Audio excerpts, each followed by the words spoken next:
In any case, there was a spate of stories suggesting that U.S. commanders told their troops they were doing this for some weird anti-Christian reason posing as Christianity.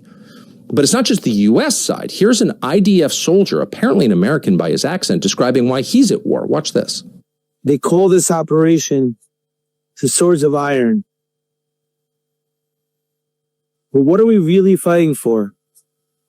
We're fighting for the right of the Jewish people to exist, be Jewish, practice their religion, and be free.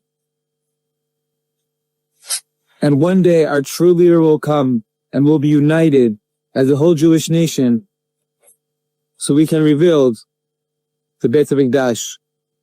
Beit HaMikdash, probably mispronouncing it. That's the Hebrew term for the temple, the third temple. We are doing this so we can rebuild the temple. Now you'll notice he's pulling off patches on Velcro on his IDF uniform.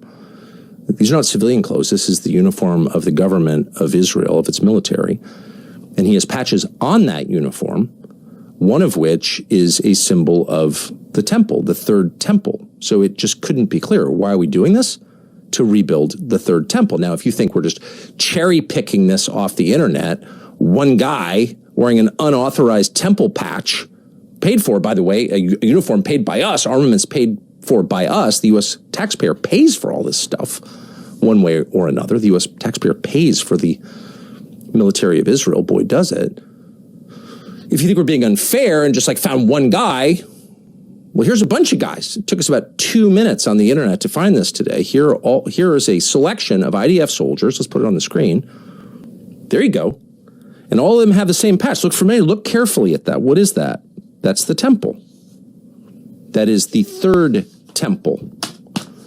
And we'll get to in a minute about how this might actually happen and what it would mean for the rest of the world.